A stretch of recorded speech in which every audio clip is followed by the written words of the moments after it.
Hey everyone, welcome to my channel Zikas world. আমার channel জিকাস ওয়ার্ল্ডে তোমাদের সকলকে আরেকবার ওয়েলকাম। আশা করছি তোমরাও সবাই ভালো আছো। আলহামদুলিল্লাহ আমরাও সবাই অনেকটা ভালো আছি। তো আজকের ভিডিও থাম্বনেল দেখে বুঝতে পেরে গেছো আজকে কোনো ভ্লগ ভিডিও না, কয়েকটা পার্সেল রিসিভ করেছি, ফ্লিপকার্ট থেকে অর্ডার দেওয়া ছিল, তো সেগুলোই তোমাদের সাথে শেয়ার করে নেবো একে একে। তো গাইজ তখন বাজছিল ওই দুপুর 1টা থেকে 1:30 নাগাদ। তো প্রথম বলি এখানে কি কি আছে। প্রথমে আছে একটা dining chair, baby dining chair. তারপর আছে একটা এক্সচেঞ্জ প্রোডাক্ট, মাম্মার জন্য একটা সোয়েট শার্ট নিয়েছিলাম, সেটা চেঞ্জ করেছিলাম। আর তারপরে নিয়েছি মাম্মার বডি লোশনটা। তো এই যে প্যাকেটটা হাজব্যান্ড ওখান থেকে নিয়ে এলো, এটাই বেবি ডাইনিং চেয়ারটা আছে। তো ওটা অনেকটা ভারী, আমি নিয়ে আসতে পারছিলাম না, তাই ও ওখান থেকে নিয়ে এলো। আর এই যে দেখো আনবক্সিং করছে। মাম্মা কিন্তু সুপার ডুপার এক্সাইটেড, তার সাথে আমরাও সকলে এক্সাইটেড আছি। আমি ছিলাম, মা ছিল, তো সবাই মিলে দেখার জন্য এক্সাইটেড আছি যে কেমন হবে না হবে। আর আমার যে সমস্ত ফ্রেন্ডসরা আছে যারা আমার ভিডিও দেখো তারা তো দেখেছই যে এর আগে আর একটা চেয়ার নিয়েছিলাম, ওর নানা যেটা দিয়েছিল গিফট ওকে, সেটা কিন্তু অনেকটা ছোট ছিল, তাই রিটার্ন করেছিলাম। তো রিটার্ন করে টাকাটা রিফান্ড হয়, দেন আমরা এই আর একটা নতুন অর্ডার করেছি। তো এটা অনেকটা বড় দেখেছিলাম, দেখা যাক কতটা বড়। মা আমার রিয়াকশনটা দেখো, জাস্ট অবাক যে কি আছে। আর যখন আনবক্সিং হচ্ছে প্যাকেটটা খোলার জন্য তাড়াহুড়ো করছিল প্রচন্ড। এই ডাইনিং চেয়ারটা কিন্তু এইভাবেই প্যাকেজিং হয়ে এসেছে। আর এই যে দেখো চেয়ারটাকে ওপেন করা হলো, দেন এখানে চেয়ারের পাগুলো মানে স্ট্যান্ডগুলো আর কি নিয়ে নেওয়া হচ্ছে। সেদিন কিন্তু আমার হাজবেন্ড বাড়িতেই ছিল, তো এটা আমার একটা গুড লাক বলতে পারো। সুন্দর করে সেটিংটা করে দেবে, নাহলে আমি হয়তো কোথাও ভুল করে ফেলতাম, যদি না পারতাম। এদিকে আমার পান্ডার কাণ্ড দেখো, বক্সের মধ্যে ঢুকে পড়েছে।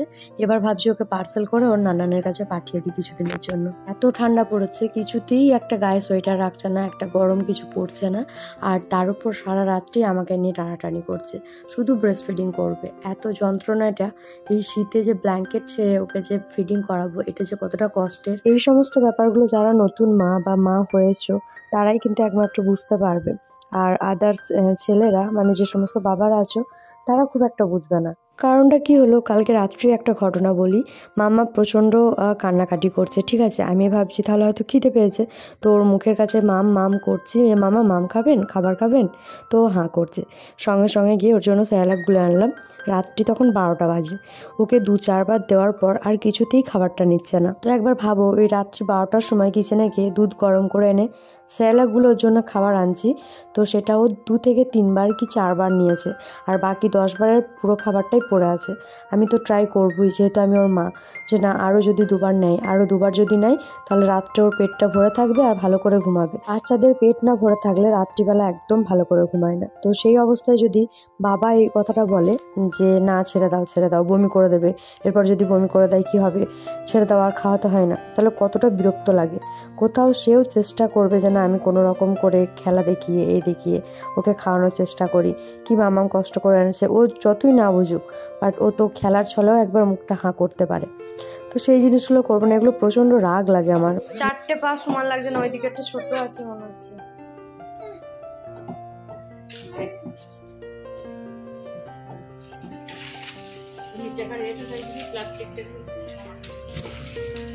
এখানে এই রডগুলো আবার এর সাথে সেট হবে, তাই তো? আর এটা কোনটা, টেবিলের সামনে ডিজাইনটা নাকি? ওই তো টেবিলটা। মামা এটা ছিঁড়ে যাবে, এটা ছিঁড়ে গেলে পাপা সেট করতে পারবে না। দেখি মামা, এই দেখো, হ্যাঁ না ওটা তুলে ধোয়া যাবে, ওই যেটা আছে না ওটা তুলে ওয়াশ করা যাবে। বাচ্চাদের খাবার রাখার তো, ফ্রুটস কেটে দিলে ওইটা যখন এটা দেবে না তখন ওটা পাটা রাখা যাবে। এটা ডবল যখন হবে।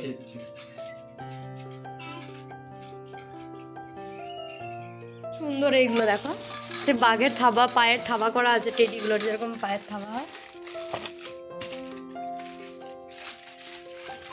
চিনি এটা কাজ চেয়ার মামা, ওইটার কালারটা পিঙ্ক ছিল তো চিনি একটু বেশি ওটা লাগছিল, পুতুল পাড়া, কিন্তু এটা একটু বড় টাইপের। মামা বসবেন, পুরনো না এটা একদম দারুণ কালার। দাঁড়ান স্ট্যান্ডগুলো লাগিয়ে দিক। আর ওই চেয়ারটায় বসলে পরে ছিল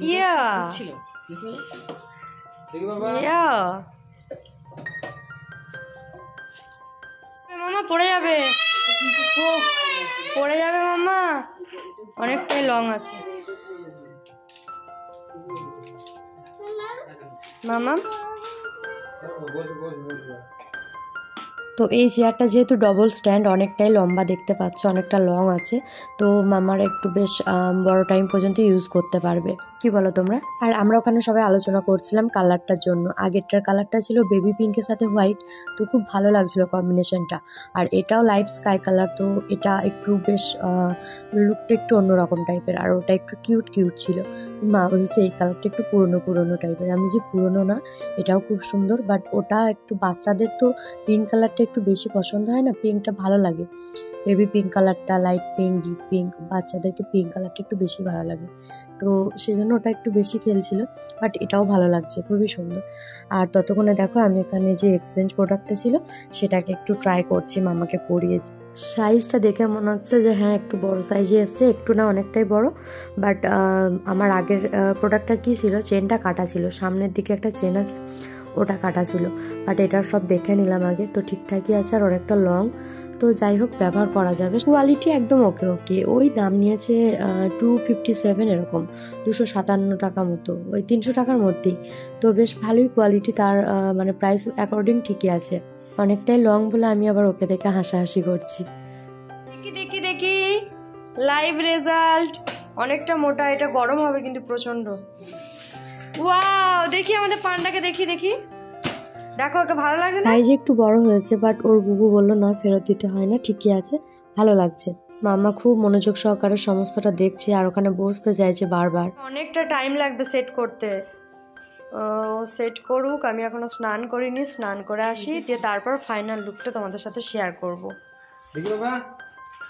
ও নিজেই সেট করে দেবে, তোমাকে আর লাগবে না। দেখো, যেহেতু আমি তখনও স্নান করিনি, তো স্নান করতে গেছিলাম, আর এসে দেখি কিছুতেই বসতে চাইছে না। ও বসেছিল তো তখন, প্রথম সেট করার পর বসেছিল, মজা করছিল, আমি তখন স্নান করছিলাম। তো স্নান করে এসে ওকে এত বসার জন্য জোর করছি, বাট কিছুতেই বসছে না। তারপর আবার বসেছিল, নানানকে ভিডিও কল করে দেখালাম, ওদের বেশ পছন্দ হয়েছে। আর এই যে দেখো, তোমাদেরকে ভালো করে একবার দেখিয়ে দিচ্ছি, তো চলো দেখে নাও। তো এটা হচ্ছে টেবিলটা, ডাইনিংয়ের যে পোর্শন সেটা। তো এখানে দেখো একটা খাপ করা আছে যেটা গোল মতো, সেখানে জল রাখার জন্য। আর বাকি যেই প্লেটটা দেখো, এটা ধোয়া হবে, মানে ওয়াশ করা হবে। আর বাকি ওই যে আছে ওটা সেটিং, ঠিক আছে, মানে ওই যে সাইডে সেট করা আছে চেয়ারের সাথে। তো আর এটা হচ্ছে পা রাখা স্ট্যান্ড। এটাই হচ্ছে চেয়ারটার ফাইনাল লুক। কেমন লাগছে কমেন্টে জানিও। আগেরটা বেশি ভালো ছিল না এটা বেশি ভালো, সেটা অবশ্যই কমেন্ট করে জানিও। দেন যে লাস্ট প্রোডাক্টটা শেয়ার করব সেটা হচ্ছে মামার বডি লোশনটা। চেয়ারটা যেদিন দিয়ে গেল তার পর দিন এসেছিল এই লোশনটা। তো এটা হচ্ছে সিটাফিলের বডি লোশনটা, বেবি বডি লোশন। যে সমস্ত বেবিদের স্কিন সেনসিটিভ আর ডেলিকেট প্রচন্ড, তো তাদের জন্য কিন্তু এটা বেস্ট একটা অপশন বলতে পারো।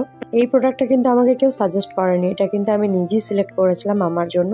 আর গত বছরে আমি কিন্তু এটাই মামাকে ইউজ করিয়েছিলাম। গাইজ, আর একটা ইম্পর্টেন্ট প্রোডাক্ট বেবিদের জন্য যেটা তোমাদের সাথে শেয়ার করব সেটা হচ্ছে বেবি ওয়াইপ। তো এখনো পর্যন্ত আমি 4 ধরনের ওয়াইপস ব্যবহার করেছি, তো তার মধ্যে এটা একটা নতুন প্রোডাক্ট। এর আগে আমি যেগুলো ব্যবহার করছি, জনসনের ব্যবহার করেছি, হিমালয়া করেছি, আর একটা করেছিলাম মিমি। তো মিমিটা আমার অতটা ভালো লাগেনি, কেননা ওর যে মানে সেন্টটা ছিল, ওই যে উইপসের অনেকটা সেন্ট ছিল, প্রচন্ড উগ্র, ওই সেন্টটা আমার একদম ভালো লাগতো না। আর এটা আমি ফার্স্ট টাইম অর্ডার করলাম, তো ফার্স্ট স্টেপটা আমি ইউজ করেছি এর আগে একটা, তো সেটা থেকে আমি এটা অর্ডার করেছি, তো আমার খুব ভালো লেগেছে। দেন মামামের খাবারটাকে পেস্ট করার জন্য, স্ম্যাশ করার জন্য এই স্ম্যাশারটা নিয়েছি, সাথে একটা ব্লেন্ডার ফ্রি পেয়েছি। তো এটা কিন্তু খুব সুন্দর, আমি এখন ইউজ করছি, আমার খুব ভালো লাগে। আর যে ব্লেন্ডারটা ফ্রি পেয়েছি সাথে, চলো সেটাও দেখায়, বেশ মজবুত এটাও। এই ভিডিওটা আপাতত এইটুকুই। কোথাও যদি একটু ভালো লাগে একটা লাইক করে দিও।